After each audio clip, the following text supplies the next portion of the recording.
सरकारी पद से रिटायर हुए बुजुर्ग राजा राम जी अपने दोस्त के साथ बैठे बातें कर रहे थे। इतने में उनकी पोती आई और कहने लगी, दादाजी हम लोग नानी के घर जा रहे हैं।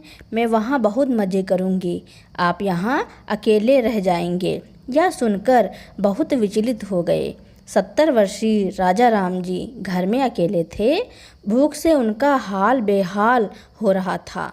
वैसे तो वे थोड़ा बहुत खाना पकाना जानते थे, लेकिन कुछ पकाने के लिए रसोई घर में राशन भी तो होना चाहिए ना। क्या करें, कुछ समझ नहीं आ रहा था। आखिर उन्होंने अपने इकलौते बेटे आकाश को फ़ोन लगा दिया। हेलो बेटा आकाश, कैसे हो तुम और घर वापस कब आ रहे हो? तुमने तो कहा था कि 4-5 दिनों में लौट आऊँगे, लेकिन पूरा 1 सप्ताह बीत चुका है। तो दूसरी ओर से आवाज़ आई, अरे पिताजी आप भी हद करते हैं।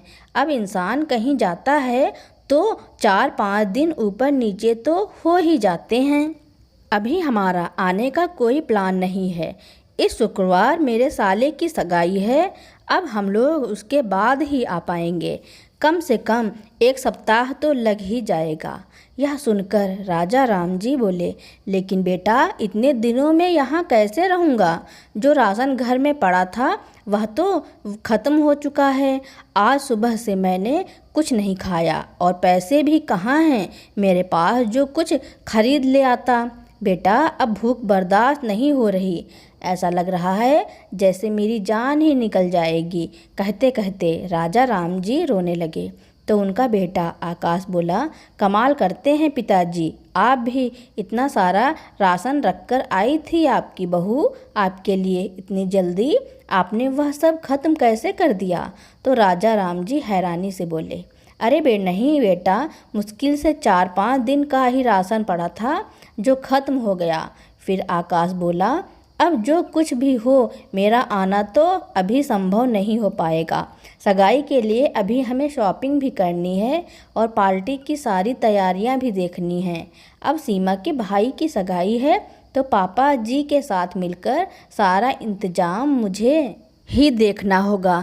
अभी तो आप किराना वाले से राशन का सामान उधार लेकर काम चला लीजिए, जब मैं आऊँगा तो उसका हिसाब कर दूँगा। राजा राम जी कुछ कहने ही लगे थे कि तभी उन्हें फ़ोन में से आवाज़ सुनाई पड़ी, आकाश कहाँ रह गए तुम?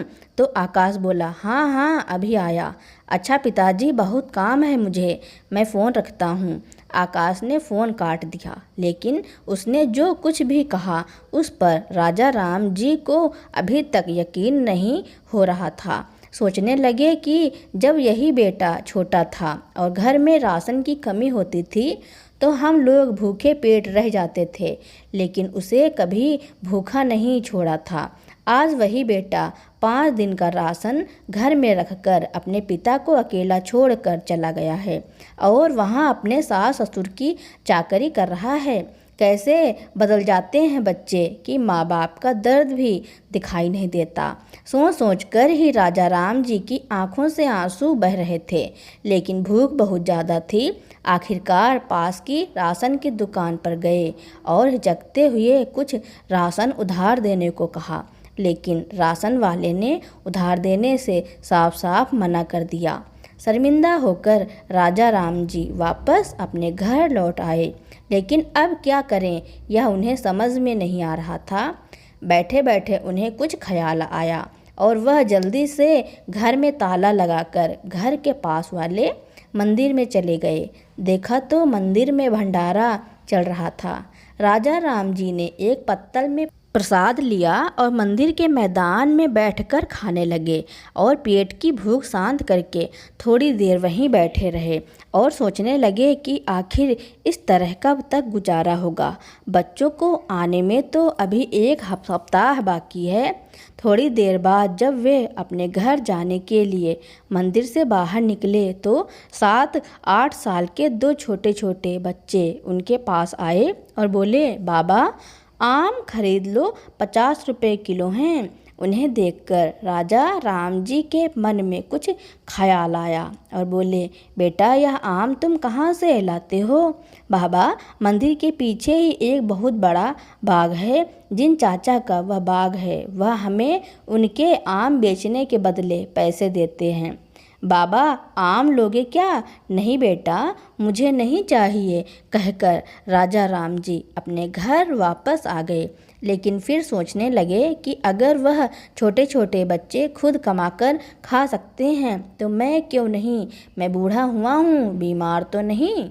अगले दिन राजा राम जी भी मंदिर के पीछे वाले बाग में चले गए और थोड़ी देर में मंदिर से बाहर बैठकर उन्होंने फल बेचने शुरू कर दिए। ज़्यादा कुछ तो नहीं, इस तरह वह अपने पूरे दिन के खाने का खर्च तो निकाल ही लेते थे। लेकिन कहीं दुनिया वाले उनके बेटे को गलत ना समझें, यह सोचकर उन्होंने अपने मुंह को अंगोछे से ढक लिया था ताकि वह किसी की पहचान में न आ सके। ऐसा करते करते आज 4 दिन बीत चुके थे। आज जब राजा राम जी फल बेचने बैठे तो देखा मौसम खराब लग रहा था। मौसम विभाग की चेतावनी भी उन्हें सुनी थी कि आंधी तूफान आ सकता है, इसलिए लोग अपने घरों में ही रहें। लेकिन फिर भी राजा राम जी वहाँ फल बेचने आ बैठे। थोड़ी ही देर में जोरों की आंधी चलने लगी तो सब लोग अपने अपने घरों में चले गए। लेकिन राजा राम जी अभी तक वहीं बैठे थे, यह सोचकर कि कुछ फल बिक जाएंगे तो उनका गुजारा हो जाएगा। ऐसे मौसम में एक बुजुर्ग को वहाँ बैठे देख एक न्यूज़ रिपोर्टर वाला वहाँ आ गया और वीडियो बनाने लगा और बोला, मजबूरी आखिर इंसान से क्या कुछ नहीं करवाती। ऐसी आंधी तूफान में भी यह बुजुर्ग बाहर निकलने को मजबूर हैं। जिस समय वह रिपोर्टर वीडियो बना रहा था उसी समय तूफान और तेज हो गया और राजा राम जी का अंगोछा जिससे उन्होंने मुंह ढका हुआ था अचानक हवा में उड़ गया और वे घबराकर जल्दी से अपना सामान उठाकर वहां से चले गए। कुछ देर में बाहर का तूफान तो थम गया था, लेकिन राजा राम जी के आंसू नहीं रुक रहे थे। बुढ़ापे में पत्नी के जाने के बाद उनकी यह हालत होगी ऐसा उन्होंने कभी सोचा भी नहीं था। राजा राम जी और सुनैना जी का बेटा आकाश और एक बेटी रोशनी थी। छोटा होने के कारण आकाश को बड़े लाड प्यार से पाल पोस कर बड़ा किया था। माता पिता ने कितनी उम्मीदें थी उन्हें अपने बेटे से। पढ़ाई में भी होशियार था। आकाश उच्च शिक्षा के लिए राजा राम जी ने उसका मुंबई के एक कॉलेज में एडमिशन करवा दिया और बेटी का एक अच्छा सा रिश्ता देखकर शादी कर दी। वहीं कॉलेज में ही आकाश की सीमा से मुलाकात हुई। देखने में हैंडसम आकाश सीमा को तो पहली नज़र में ही पसंद आ गया था। धीरे धीरे वे दोनों बहुत अच्छे दोस्त बन गए। कॉलेज पास करने के बाद आकाश को एक बहुत अच्छी नौकरी मिल गई, लेकिन अब सुनैना जी बहुत ज़्यादा बीमार रहने लगी। इसलिए राजा राम जी ने आकाश के लिए रिश्ता देखना शुरू कर दिया ताकि बहू आकर घर की जिम्मेदारी संभाल सके। तो आकाश ने बताया कि वह सीमा से प्यार करता है। यह सुनकर राजा राम जी बहुत खुश हो गए थे, लेकिन बाद में पता चला कि सीमा के पिता बहुत पैसे वाले हैं और राजा राम जी और उनकी पत्नी किसी अमीर घर की बेटी को अपने घर की बहू बनाकर नहीं लाना चाहते थे। लेकिन सीमा और आकाश ने एक दूसरे को जीवन साथी बनाने का फैसला कर लिया था और सीमा के पिता उसकी हर एक बात मानते थे। तो आकाश की जिद के कारण माता पिता को ना चाहते हुए भी उन दोनों के विवाह के लिए हाँ करनी पड़ी। शादी के बाद 1 महीना तो आकाश और सीमा घूमने फिरने और शॉपिंग करने में मस्त थे। उसके बाद सीमा रोज़ सहेलियों के साथ घूमने फिरने निकल जाती या फिर अपनी सहेलियों को अपने घर बुलाकर सभी सहेलियों के साथ ताश खेलती, ड्रिंक करती और नाचती गाती। लेकिन धार्मिक प्रवृत्ति वाली सुनैना जी को यह सब अच्छा नहीं लगा। तो एक दिन उन्होंने कह दिया कि बहू अच्छे घर की बहू बेटियों को यह सब शोभा नहीं देता। इतनी बात सुनने की देर थी कि सीमा ने घर में तांडव मचा दिया और अपने पति से साफ साफ कह दिया कि उसकी ज़िंदगी में किसी की दखल अंदाजी हो यह वह बिल्कुल बर्दाश्त नहीं करेगी। आकाश ने अपने माता पिता को समझा दिया कि वह टोका टाकी ना किया करे। बहू के यह रंग देखकर सुनैना जी और राजा राम जी हैरान रह गए। धीरे धीरे सुनैना जी की हालत और बिगड़ने लगी और एक दिन वह अपने पति को छोड़कर चली गईं।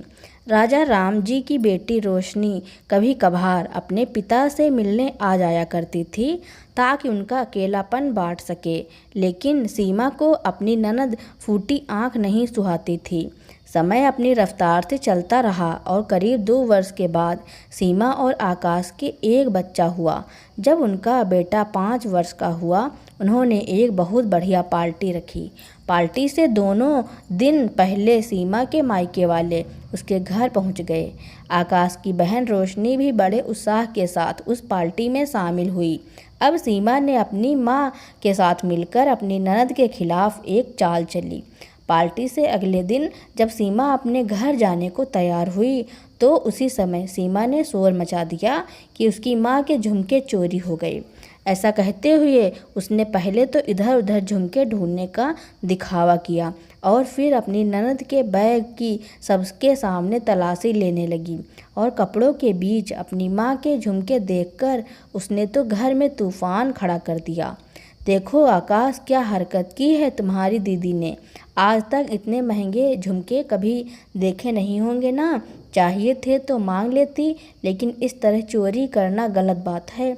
आकाश ने भी अपनी पत्नी की बात पर विश्वास कर लिया और यह देखकर रोशनी हैरान सी रह गई और आंखों में आंसू बहाते हुए वह उस दिन अपने ससुराल गई तो फिर कभी नहीं आई।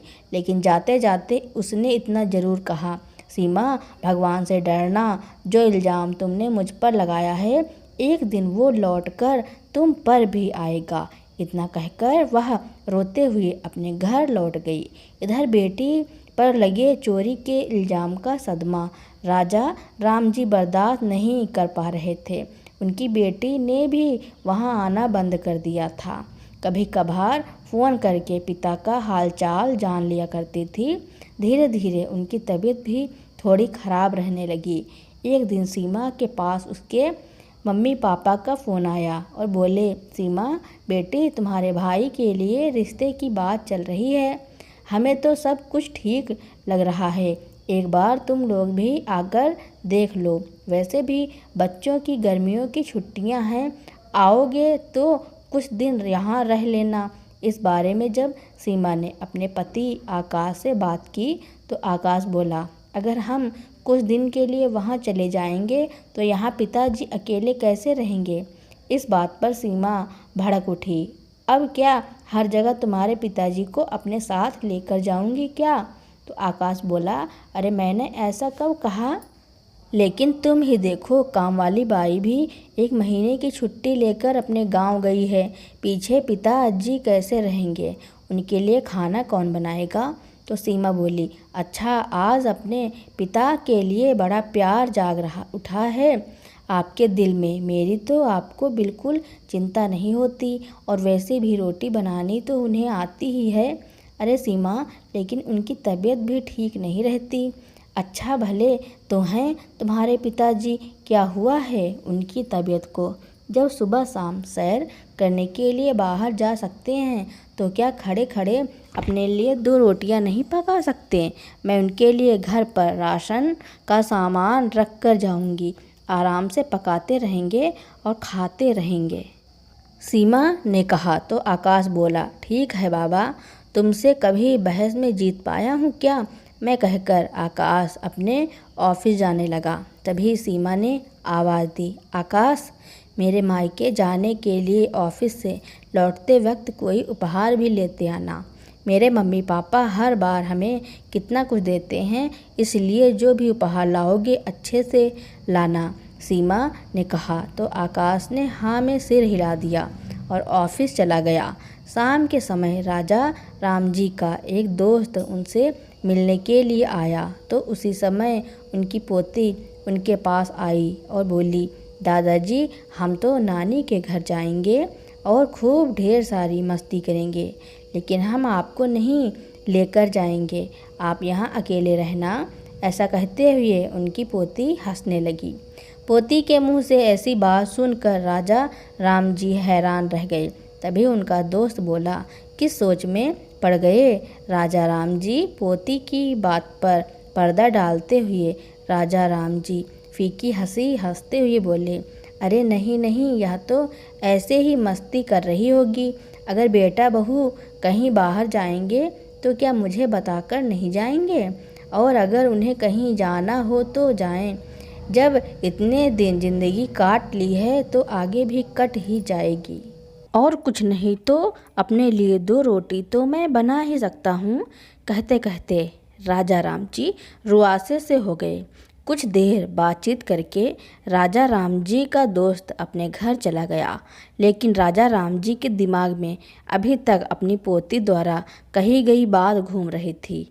अगले दिन जब वे सुबह की सैर करने के बाद घर लौटे तो आंगन में बैठकर अपने बेटे के बाहर आने का इंतजार करने लगे। जैसे ही उनकी बहू सीमा बाहर आई तो राजा राम जी बोले, अरे बहू, आकाश तैयार हो गया क्या? अभी तक बाहर क्यों नहीं आया? क्या दफ्तर नहीं जाएगा? तो सीमा मुंह बनाते हुए बोली, क्यों, अब क्या काम आ गया जो उनसे बारे में पूछ रहे हो? ज़रूर किसी न किसी चीज़ की ज़रूरत होगी, तभी उनकी राह देख रहे हैं। आपको तो 1 मिनट भी चैन नहीं है, कभी तो उनको भी आराम से रहने दो। बहू की तीखी बातें सुनकर राजा राम जी चुपचाप बैठ गए। इतने में आकाश तैयार होकर बाहर आया और बोला, अरे सीमा, मुझे ऑफिस जाने को देर हो रही है, जल्दी से मुझे नाश्ता दे दो। ठीक है, लाती हूँ। इतना कहकर सीमा रसोई घर में चली गई तो राजा राम जी अपने बेटे के पास आए और बोले, बेटा, मेरी पेंशन निकाल लाए हो क्या? अगर ले आए हो तो कुछ पैसे मुझे भी दे दो। मुझे यह बिल्कुल अच्छा नहीं लगता कि अपने पैसे होते हुए भी मैं बहू और तुम्हारे सामने हाथ फैलाता रहूं। तभी आकाश बोला, लेकिन पिताजी, हमने आपको कौन सी कमी छोड़ी है जो हाथ फैलाने की नौबत आएगी? आपकी हर ज़रूरत को तो हम पूरा करते हैं, और वैसे भी आपकी तनख्वाह और आपकी पेंशन के पैसे मैं सीमा के हाथ में मिलाकर रख देता हूँ। जब घर उसे चलाना है तो पैसे भी उसके हाथ में ही होने चाहिए। फिर भी अगर आपको कुछ पैसे चाहिए तो आप उससे मांग सकते हैं। यह बात सुनकर राजा राम जी चुप हो गए और फिर कुछ सोचते हुए बोले, अच्छा बेटा, एक बात तो बताओ, क्या तुम लोग कहीं जा रहे हो क्या? अभी राजा राम जी ने इतना ही कहा था कि सीमा रसोई घर से बाहर निकल कर आई और बोली, लीजिए, अभी हमारा प्रोग्राम बना नहीं कि आपके पिताजी की जासूसी शुरू हो गई। मैं ना कहती थी, आपके पिताजी हमारी हर बात दरवाजे पर कान लगाकर सुनते हैं। इस घर में तो हमारी बिल्कुल प्राइवेसी है ही नहीं। तभी आकाश बोल उठा, पिताजी, आपको ऐसा तो नहीं करना चाहिए। अपने बेटे और बहू की बातें आप चुपचाप सुनते हैं। मुझे आपसे यह उम्मीद नहीं थी। तभी राजा राम जी बोले, लेकिन बेटा, मैंने तुम लोगों की कोई बात नहीं सुनी। क्या तुम्हें अपने पिता पर इतना ही भरोसा है? और वैसे भी यह बात तो मुझे पीहू ने बताई थी कि वह नानी के घर जा रही है, और इसलिए ही मैं तुमसे कुछ पैसे मांग रहा था कि कभी कुछ खरीदने की इच्छा हो जाती है तो मेरे पास भी कुछ पैसे होने चाहिए। तभी आकाश बात बदलता हुआ बोला, हाँ तो ठीक है ना, बच्चा था तो आपको बोल दिया होगा। और हाँ पिताजी, हम 5 दिनों के लिए कुछ काम से सीमा के मायके जा रहे हैं, उसके मम्मी पापा ने बुलाया है। इतनी बात सुनकर राजा राम जी बोले, पर बेटा, इन 2-3 दिनों की बात होती तो कोई बात नहीं थी, लेकिन 5 दिन में यहाँ अकेले कैसे रहूँगा? तभी सीमा गुस्से से बोली, बस हमने कहीं जाने की बात कही नहीं कि शुरू हो गए आपके पिताजी। आखिर आप चाहते क्या हैं? क्या सारी उम्र हम आपकी सेवा में ही गुजार दें क्या? मेरे मम्मी पापा की कोई अहमियत नहीं है या फिर हमारी कोई अपनी लाइफ नहीं है? हम परसों सुबह जा रहे हैं और यह तय हो चुका है। ऐसा कहकर सीमा पैर पटकती हुई रसोई घर में चली गई और आकाश अपनी नौकरी पर चला गया। नाश्ता निपटाने के बाद सीमा ने हमेशा की तरह राजा राम जी से घर का झाड़ू पोछा करवाया और फिर सब्जी काटने के लिए दे दी और उसके बाद शॉपिंग करने के लिए बाजार चली गई। जिस दिन वे लोग निकलने लगे तो सीमा राजा राम जी के पास आई और बोली, पिताजी यह लीजिए 5,000 रुपये अपने पास रखिए। यह देखकर राजा राम जी को मन ही मन खुशी हुई कि चलो बहू को मेरी इतनी तो चिंता है। फिर औपचारिकता निभाते हुए बोले, नहीं नहीं, मुझे इतने पैसों की क्या ज़रूरत है। तो सीमा बोली, अरे यह पैसे मैं आपको घूमने फिरने या फालतू की चीज़ों पर खर्च करने के लिए नहीं दे रही हूँ। कल महीने की 1 तारीख है। दूध वाला, अखबार वाला और केबल वाला यह सब कल पैसे लेने आएंगे तो उन्हें दे दीजिएगा। घर में जितना राशन पड़ा है आपके लिए काफ़ी होगा। फल सब्जी खरीदने की तो आपको ज़रूरत है नहीं और आपकी दवाइयाँ हमने पहले से ही लाकर रख दी हैं। इसके अतिरिक्त मुझे नहीं लगता कि आपको पैसों की ज़रूरत पड़ेगी। राजा राम जी ने चुपचाप हाँ में सिर हिला दिया और फिर वे लोग अपनी गाड़ी में बैठकर चलते बने। 1 सप्ताह बीत जाने के बाद भी जब उनके बेटे ने उनका ध्यान नहीं किया तो थक हार कर राजा राम जी को अपना पेट भरने के लिए फल बेचने का काम करना पड़ा। अतीत के बारे में सोचते सोचते राजा राम जी अचानक वर्तमान में आ गए। जब उनके फ़ोन की घंटी बजी, राजा राम जी की बेटी रोशनी का फ़ोन आया था। हेलो पिताजी, कैसे हैं आप? बेटी की अपनेपन भरी आवाज़ सुनकर राजा राम जी का मन भर आया। फिर स्वयं को संभालते हुए बोले, मैं ठीक हूँ बेटी। वह क्या है ना, तुम्हारा भाई अपनी पत्नी और बच्चे को लेकर कुछ दिनों के लिए अपने ससुराल गया है। यह सुनकर रोशनी बोली, क्या कुछ दिनों के लिए? तो वहाँ आप अकेले कैसे रह रहे हैं? खाना कैसे खाते हैं और बाकी के काम वह सब कौन करता है? तो राजा राम जी रूधे स्वर में बोले, अरे बेटा, तुझे मेरी चिंता करने की ज़रूरत नहीं है। तेरी माँ के जाने के बाद मैं रोटी पकाना, बर्तन साफ़ करना और साफ़ सफाई सब करना सीख गया हूँ। फिर अपने लिए 2 रोटी बनाने में क्या हर्ज है? यह बात सुनते ही रोशनी की आंखों से आंसू बह निकले।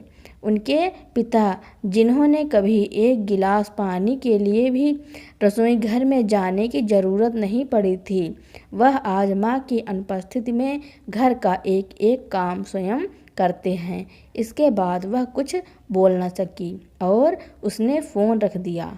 अगली सुबह जब राजा राम जी अपने लिए नाश्ता बना रहे थे, उसी समय दरवाजे पर कोई आया। इतनी सुबह सुबह कौन होगा? बच्चे तो घर पर हैं नहीं और मुझसे मिलने तो कौन आएगा? सोचते हुए राजा राम जी बाहर आए, लेकिन जैसे ही उन्होंने दरवाज़ा खोला तो अपने सामने अपनी बेटी रोशनी को देखकर वह हैरान रह गए। इतने समय बाद अपनी बेटी से मिलकर उनकी आंखें भर आईं। अरे बेटी रोशनी! तभी रोशनी के बच्चे भी नानू नानू कहते हुए उनकी टांगों से लिपट गए। राजा राम जी ने उन्हें अपनी बाहों में भर लिया और फिर प्यार से सहलाते हुए उनका माथा चूमते हुए बोले, आओ ना बच्चों, अंदर आ जाओ। कितने सालों बाद तुम्हें सामने से देखा है, वरना आज तक तो तुमसे वीडियो कॉल पर ही बात होती है। कहते हुए वे रुआसे हो गए। तभी रोशनी बोली, मैं भी क्या करूं पिताजी, जिस घर में मेरी इज्जत नहीं वहां मैं कैसे आ जाती। भाभी ने जो कुछ भी मेरे साथ किया था वह अपमान मैं आज तक नहीं भूल पाई हूँ, इसलिए चाहते हुए भी अपने मायके न आ सकी। लेकिन आपको मैं अकेले कैसे छोड़ सकती थी? तभी उनका दामाद बोला, पिताजी, क्या हम लोग इतने पराये हो गए थे कि आपने हमें कुछ बताना भी जरूरी नहीं समझा? बेटी दामाद से अपनापन पाकर राजा राम जी की आंखें भीग गईं और फिर बोले, अच्छा किया बेटा जो तुम लोग यहाँ आ गए। बेटियों से ही तो घर रोशन होता है। लेकिन तुम्हारी भाभी यह सब बातें नहीं समझेगी। अभी यह बातें चल ही रही थी कि रोशनी की बच्चे बोल उठे, मम्मी भूख लगी, खाना दो ना। तो राजा राम जी बोले, मैं अभी कुछ लेकर आता हूँ। इतना कहकर वे रसोई घर में चले गए और इधर उधर कुछ ढूंढने लगे, लेकिन उन्हें वहाँ कुछ नहीं मिला, क्योंकि सीमा तो पहले ही बिस्कुट, मठरी और बाकी के स्नैक्स अलमारी में रखकर ताला लगाकर चली गई थी। उसी समय रोशनी भी रसोई घर में आ गई और बोली, आप परेशान मत होइए पिताजी, मुझे बताइए, मैं मदद कर देती हूँ। इतनी बात सुनते ही राजा राम जी उदासी भरे स्वर में बोले, क्या बताऊँ बेटी, खुद के पेंशन के पैसे होते हुए भी अपने ही घर में मैं भिखारी बनकर बैठा हूँ। समझ नहीं आता कि बच्चों को क्या खिलाऊं। कहते हुए उनकी आंखों से आंसू बहने लगे। फिर रोशनी बोली, अरे इतनी छोटी सी बात, इसमें परेशान होने वाली क्या बात है? आपकी यह परेशानी मैं 1 मिनट में हल कर देती हूँ। इतना कहते हुए रोशनी ने अपना मोबाइल निकाला और तुरंत फल और कुछ स्नैक्स घर पर मंगवा लिए। पहले उन लोगों ने एक साथ बैठकर फल काट कर खाए, बच्चों को स्नैक्स दिए और फिर बाजार से खाना ऑर्डर कर दिया। अपने बच्चों का साथ पाकर राजा राम जी जैसे अपनी परेशानियों को भूल ही गए थे। उधर शाम के समय राजा राम जी के दोस्त जब उनसे मिलने आए तो बोले, अरे वाह, क्या बात है, रोशनी बिटिया आई है। तब राजा राम जी हंस कर बोले, अरे आओ ना, देखो बच्चों के आ जाने से मेरा घर कितना गुलजार हो गया है। रोशनी तुरंत जाकर उनके लिए चाय बनाकर ले आई। फिर राजा राम जी के दोस्त बोले, राजा राम, तुम्हारी बहू के होते हुए तो आज तक इस घर में मुझे कभी पानी तक भी नहीं पूछा गया, और आज बिटिया तो मुझे चाय बनाकर पिला रही है। यह सुनकर रोशनी हैरानी से उनकी ओर देखने लगी। तो वो बोले, बेटी एक बात कहूँ, तुम ही अपने पिता को अपने घर क्यों नहीं ले जाती? यहाँ रहते हुए तुम्हारे पिता की हालत कुछ अच्छी नहीं है। या तो अपने पिता का ख्याल तुम रखो या फिर उन्हें उनका हक दिलवा। सारे पैसे तो तेरे भाई भाभी ही ले लेते हैं, और तेरा भाई भी सिर्फ अपनी पत्नी का ही कहना मानता है। इससे तो मेरी हालत ही अच्छी है। पहले मुझे अफसोस रहता था कि भगवान ने मुझे बेटा नहीं दिया, लेकिन अब लगता है कि भगवान ने जो किया अच्छा ही किया। एक बेटी है जो ससुराल की जिम्मेदारियां निभाते हुए भी मेरा पूरा ध्यान रखती है। अकेला रहता हूँ लेकिन शान से जीता हूँ, और घर के काम का क्या है, पैसे हाथ में हो तो इंसान नौकर से भी काम करवा सकता है। यह बात सुनकर रोशनी कुछ सोच में पड़ गई। उधर नानी के घर में रहते हुए आकाश की बेटी पीहू जब मोबाइल देख रही थी तो बैठे बैठे ही चिल्ला पड़ी, अरे दादाजी देखो मम्मी, यह तो दादाजी हैं। यह बात सुनकर सीमा कुछ हैरानी में पड़ गई। तभी पीहू फिर से बोली, मम्मी मैंने अभी मोबाइल में दादा जी को देखा। तो सीमा बोली, अच्छा दिखा, तो कहाँ देखा? तो पीहू ने मोबाइल में एक वीडियो लगा दी यह वही वीडियो थी जो कि आंधी तूफान के समय उस लोकल न्यूज़ रिपोर्टर ने बनाई थी, जिसमें राजा राम जी फल बेचते हुए नजर आ रहे थे। वीडियो पर लिखा था, आखिर मजबूरी इंसान से क्या कुछ नहीं करवाती, पेट की भूख उम्र नहीं देखती। वह वीडियो देखकर तो सीमा के होश ही उड़ गए और फिर सीमा ने अपने पति आकाश को वह वीडियो दिखाई और बोली, यह देखिए, यह गुल खिला रहे हैं आपके पिताजी हमारी पीठ पीछे पूरे समाज में हमारी बदनामी करने पर लगे हुए हैं। क्या कमी छोड़ी थी आखिर हम लोगों ने। आकाश को अपनी आँखों पर यकीन नहीं हो रहा था और बोला, नहीं, यह मेरे पिताजी नहीं हो सकते। ठीक है, अभी पता लग जाएगा। मैं अभी आपके पिताजी को फ़ोन करके पूछती हूँ। ऐसा कहते हुए सीमा ने राजा राम जी को फ़ोन लगाया। पिताजी, यह क्या तमाशा लगा रखा है? आप क्यों पूरे शहर में हमारी बदनामी करवा रहे हैं? लेकिन हुआ क्या बहू, मैंने ऐसा क्या कर दिया? अच्छा, अब अनजान तो ऐसे बन रहे हैं जैसे कुछ हुआ ही नहीं। हम लोगों ने आपकी वीडियो देख ली है, तमाशा बनाकर रख दिया है आपने हमारा। यह सुनते ही राजा राम जी सकपका गए। तभी सीमा बोली, आपसे तो मैं आकर बात करती हूँ। हमारे आने से पहले घर की पूरी साफ सफाई रखिएगा। अभी सीमा यह सब बोल ही रही थी कि तभी रोशनी के दोनों बच्चों ने शोर मचा दिया। यह पीछे से शोर कैसा हो रहा है? घर पर कोई आया है क्या, या आपने ही किसी को फ़ोन करके बुला लिया है? बताते क्यों नहीं?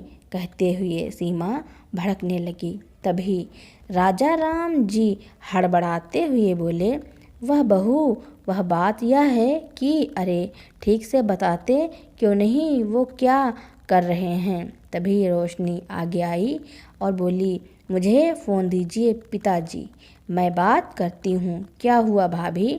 मैं अपने पिताजी से मिलने के लिए अपने मायके आ गई, तो इसमें कौन सी बड़ी बात हो गई? तो सीमा बोली, अच्छा, पहले तो हम सबके रहते हुए हमारे घर से चोरी की थी तुमने, और अब हमारी पीठ पीछे हमारे घर को लूटने के लिए आ गई हो। किसने बुलाया था तुम्हें? जब इतने सालों से नाराज़ हो कर बैठी हो तो फिर आज मेरे घर कैसे आ गई? तो रोशनी बोली, अरे आपका घर क्यों, यह घर मेरा है। अगर मैं नाराज़ भी हो गई तो सिर्फ आपसे ही हुई थी, अपने पिताजी से नहीं। और वैसे भी आप अपने मायके गई हो तो वहाँ शांति से रहो, यहाँ बार बार फ़ोन करने की ज़रूरत नहीं है, रोशनी ने कहा। तो सीमा भड़कते हुए बोली, फ़ोन तो अब मैं पुलिस को लगाऊंगी। पिछली बार तो मैंने तुम्हें यूं ही छोड़ दिया था, लेकिन अब मैं पुलिस कंप्लेन करके ही रहूंगी। तो रोशनी बोली, अच्छा, तुम जो करना चाहती हो कर सकती हो। ऐसा कहकर रोशनी ने फ़ोन रख दिया। यह सुनकर राजा राम जी का डर के मारे कांपने लगे और कांपते हुए बोले, बेटी, यह तूने क्या कर दिया? तेरे भाई भाभी तो यहाँ आकर हंगामा खड़ा कर देंगे। तो रोशनी बोली, अरे पिताजी, इसमें डरने वाली क्या बात है? यह घर आपका है और आपके नाम पर है। क्या यह बात आप भूल गए हैं? अब इस बात का फैसला आपको खुद ही करना होगा कि आप अपना बुढ़ापा कैसे बिताना चाहते हैं। खुद के पैसे होते हुए भी आप अपने बेटे बहू के सामने हाथ फैलाना चाहते हैं, या अपनी बची ज़िंदगी पूरी शान के साथ बिताना चाहते हैं? बेटी की बातें सुनकर राजा राम जी सोचने पर मजबूर हो गए। फिर उन्होंने अपने मित्र के साथ मिलकर एक वकील को अपने घर बुलाया और उसके साथ बैठकर पूरे मामले पर विचार विमर्श किया।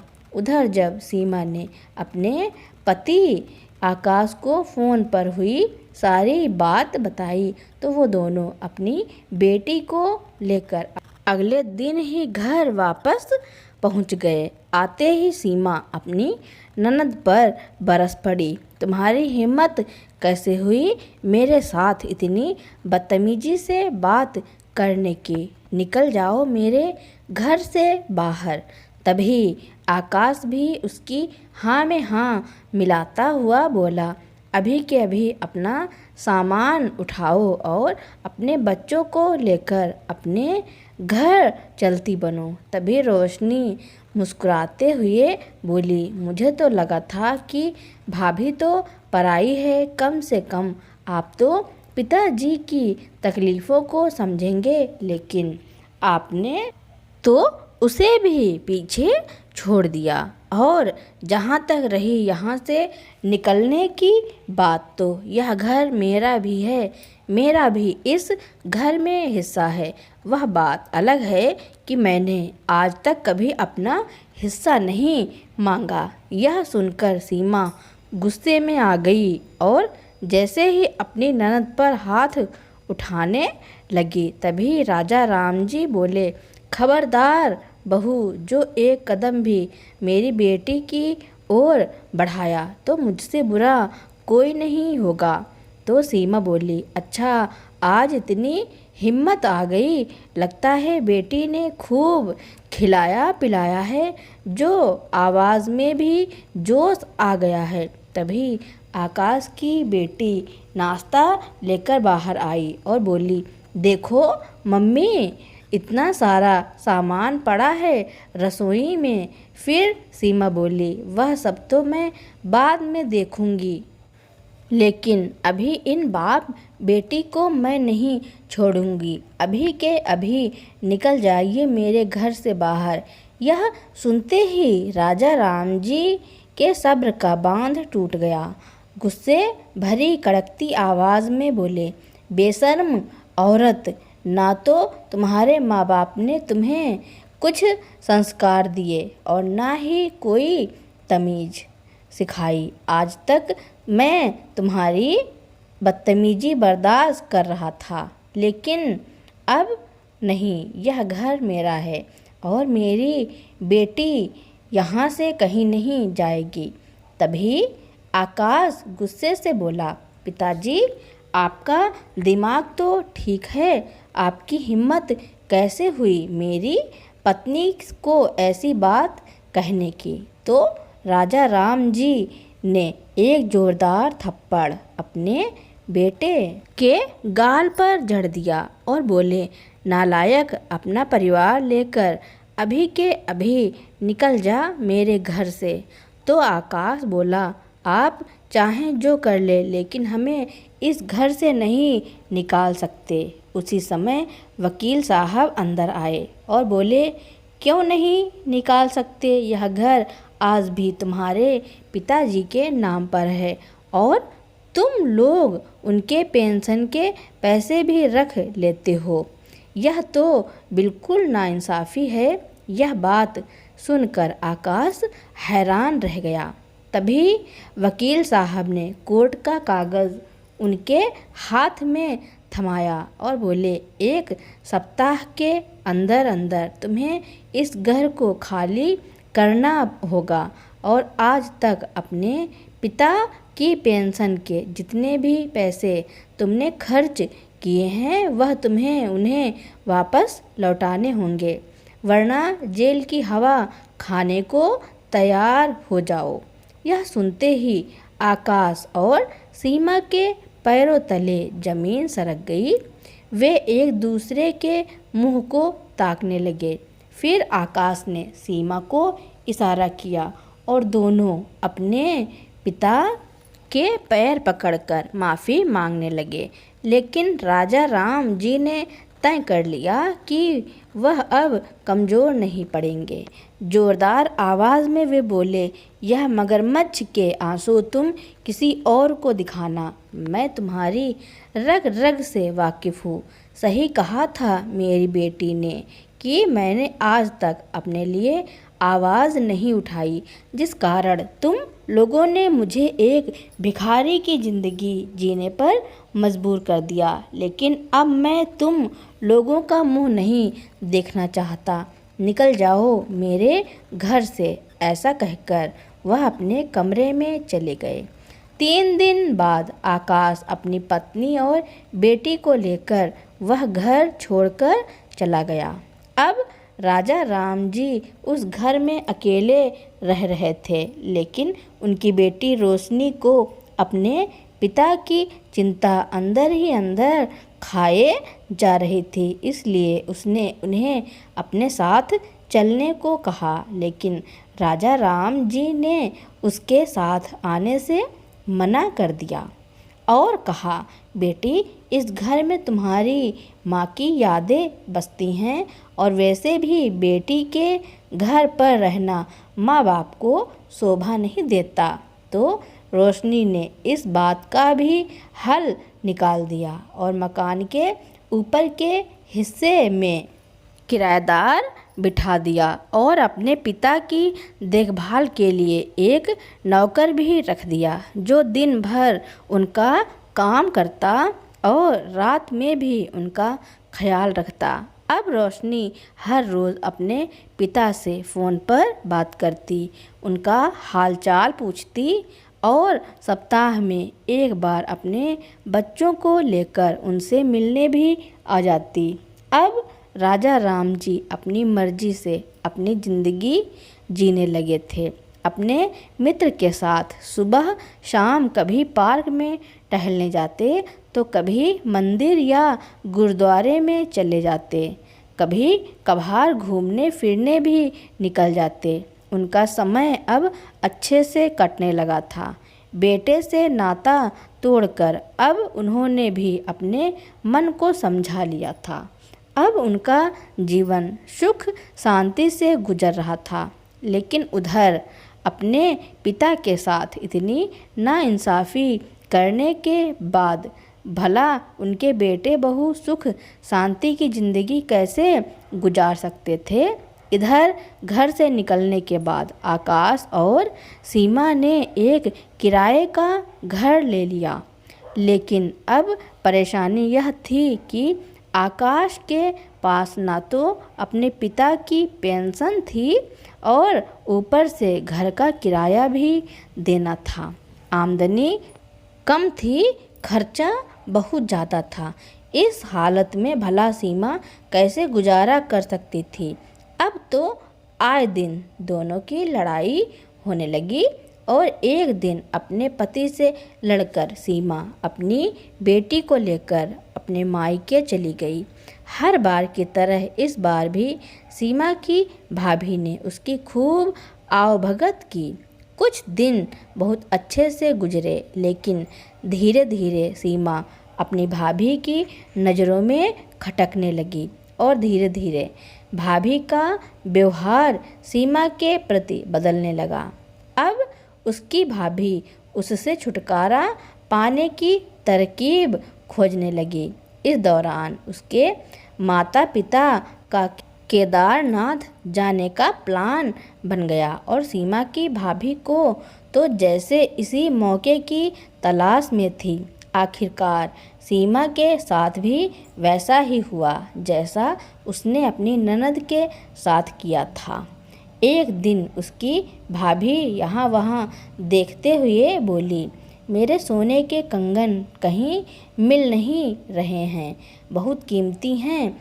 उन लोगों ने सब जगह खोज लिया, लेकिन कहीं कुछ नहीं मिला। फिर सीमा की भाभी ने सबके सामने सीमा की अलमारी खोली और उसके कपड़े निकालकर खोजबीन करने लगी। यह देखकर सीमा गुस्से में आ गई और बोली, यह क्या कर रही हैं भाभी? क्या आपको मुझ पर विश्वास नहीं है? तभी अचानक कपड़ों में से उसकी भाभी के कंगन निकल आए। यह देखकर तो सीमा के होश ही उड़ गए। उसने अपने भाई की तरफ उम्मीद भरी निगाह से देखा। तभी उसका भाई बोला, सीमा, अगर तुम्हें चाहिए था तो मुझसे मांग लेती, लेकिन ऐसी नीच हरकत करने की क्या ज़रूरत थी। यह सुनते ही सीमा सन्न रह गई। आज उसे वही दृश्य याद आ गया जब कुछ वर्षों पहले उसने अपनी ननद पर चोरी का इल्ज़ाम लगाया था और उसकी ननद सब लोगों के सामने गुनहगार बना दी गई थी। आज सीमा को भी उसके गुनाहों की सज़ा मिल चुकी थी। उसका हंसता खेलता परिवार केवल उसकी गलतियों के कारण उजड़ चुका था। आज न तो उसके पास अपना मायका रह गया था और ना ही ससुराल। वह मजबूरन अपने किराए के घर में अपने पति के साथ जीवन बिताने लगी। अब उसके पास कोई चारा ही नहीं बचा था। उसे रह रहकर अपने किए पर पछतावा हो रहा था। उसने कई बार अपने ससुर और ननद से माफ़ी मांगी, मगर दोनों ने उसे माफ़ नहीं किया। तो दोस्तों, रोशनी ने अपने पिता के आत्मसम्मान को बचाने के लिए जो किया, उसके बारे में आपका क्या कहना है और यह कहानी आपको कैसी लगी कमेंट में ज़रूर लिखना। मेरी कहानी सुनने के लिए आपका बहुत बहुत धन्यवाद। ऐसी ही कहानियाँ सुनने के लिए मेरे चैनल को लाइक, कमेंट, शेयर, सब्सक्राइब एवं बेल आइकन का बटन दबाना ना भूलना, ताकि मेरी नई नई कहानियाँ आप तक पहले ही पहुँचती रहें।